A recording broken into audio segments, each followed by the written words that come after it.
I was totally optimistic, thinking we can get him out of this. But unfortunately, it wasn't the case. I mean, up to the day he died, I was still thinking, you know, we've got him off the drugs. He's only on the drink. We're trying to get him into rehab. But I'm afraid I tend to think, and I'm trying not to blame myself, but the idea of getting him into rehab was just a bit too much for him. He just couldn't cope. The day I was told, I was actually on my own in my house, and the policeman arrived, 2 policemen. And I'd always feared, but never really thought that would happen. But I was told that night, and I'm afraid dealing with reality was very hard for a long time, because I couldn't believe this had happened. I couldn't believe. And when they did a post-mortem, I was very relieved to find that there was barely any drink in him. And also there were no drugs in him, because I didn't know how I could deal with that as a parent.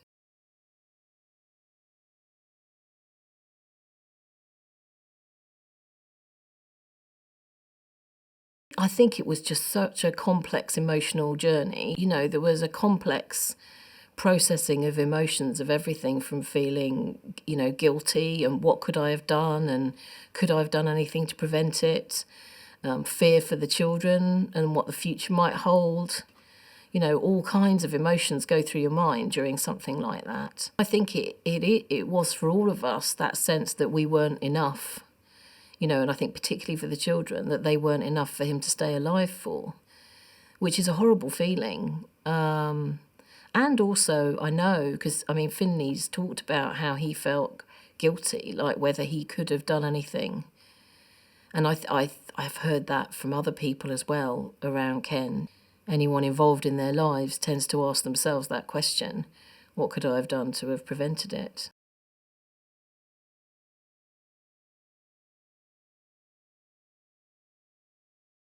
When it's a young person, even though there have been difficulties, you can't actually think that might be something that will actually happen. And there are so many different elements to grieving. And part of mine was, well, where was the right person to help him? Why wasn't the right help there? If Lawrence was here now, I would focus more on him. I would listen more to what he had to say. It made me realise that everything's very precious. Time is very precious. And I don't think there would have been any fixing Lawrence. But I just would have asked him what he wanted from me, what I could do to help him, and whether that would make a difference. I think that's hard about suicide, is that person's seemingly chosen to take themselves away from you. But it is more complex in Lawrence's case, because he really thought that he wasn't going to die, even though logically he knew what he was doing, he would die. There was part of him that felt that he would continue to live. He didn't see it as the end. And it is difficult when we know that Lawrence loved us, but it's also difficult to think that he made a decision not to be here, but also he didn't really make a decision not to be here because he wasn't very well.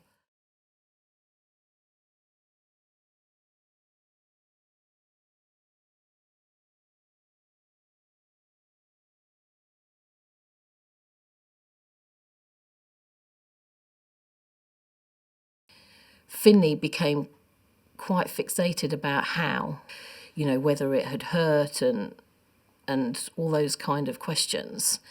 Whereas I think Morgan asked a lot more questions about why, you know, why did he take his life? And, but yes, I think the good thing was that they felt able to ask those questions. And actually, I mean, we had some of the most bizarre conversations over dinner. I remember my brother came over that night, and he's a doctor. And Finley was asking questions about, you know, whether it would have hurt. And it sounds awful, very morbid conversation, but it was kind of what he needed to know at that time. And it showed that we weren't afraid to answer pretty much anything if we could.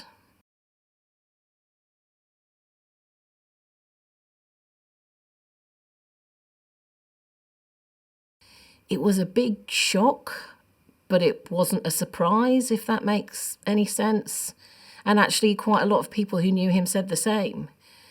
You know, he really wasn't in a great space, and that was apparent to anybody who was close to him.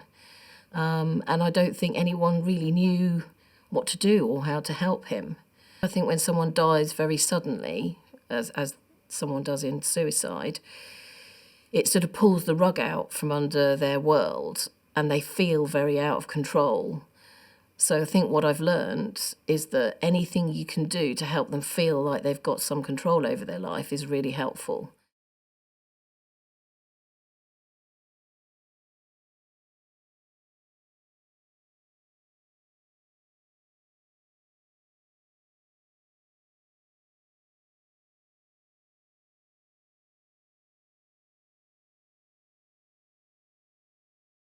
It is about the talking and not keeping quiet. It is about keeping it there, because Lawrence was in our lives and he's not here physically, but his memory is with us, and honouring that memory is good. And meeting other people, talking to other people about their bereavement, actually put everything in perspective. I just try to remember him in as many ways as I can, trying to remember all the fun times we had together and things like that. It's hard for people to understand because they haven't really felt like that before. All they know is maybe their nan died, but like of natural causes. But for me, it was like my brother had actually just killed himself out of the blue, really. And I don't think many people would have experienced how I felt like will really ever know how it feels. The charity's helped by helping us see how resilient we can be after it's done, because we don't just forget it, we deal with it, but we still keep their memories alive in some certain ways. It helped me feel like I wasn't alone. It helped me feel like I could talk to people without people laughing at me about how he died, because I know they've all felt the same way about someone. It just helped me realise how many other people feel the same way, really.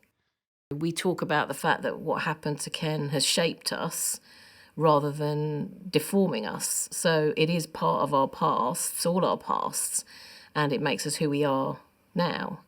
But it hopefully hasn't damaged us.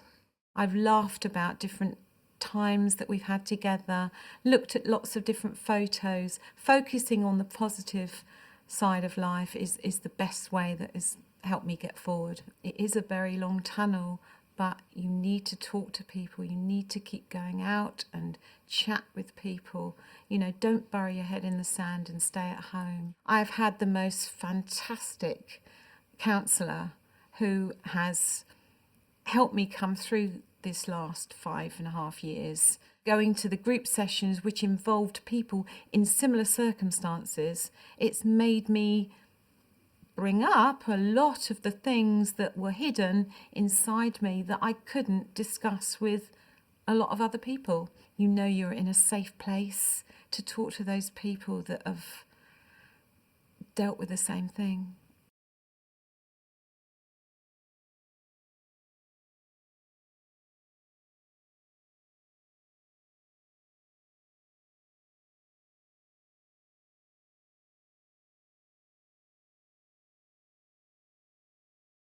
The charity have helped me, and I think in return Theo as well, in giving us the confidence to talk openly about Lawrence's death, and to not keep it buried, to have Lawrence in our everyday conversation, and the importance of celebrating Lawrence's life, not focusing on him dying, but celebrating the times that we did have with him. It has been really, really useful. It's been a really useful tool. And giving Theo the words to use about how he feels, because being young, he didn't really have the words to use, and being encouraged to talk about it, being given the ability to talk to other children about it, have all been really healing. So I think the two key things that I remembered was tell the truth, so don't try and fluff it up into something it's not, or lie to them and say he had a heart attack or something. So face into the truth of the fact that he's taken his own life, and don't give them too much information, or let them call the information that they need. The advice I got was to sort of just lay out the bones of what the situation is and wait for them to ask, and then be willing to answer whatever questions they ask, when they ask them. If I'd chosen to explain it in a different way, I might have had to backtrack or unpick things that I'd unwittingly said, and I didn't have to do that. So, saying it made things easier sounds a bit ridiculous in such a difficult situation, but given that it was such a difficult situation, I think, it started us off on the recovery in the best way we could. We do things in memory of Lawrence all the time, but we don't live our lives around the misery of it. We celebrate the happiness that we had with Lawrence.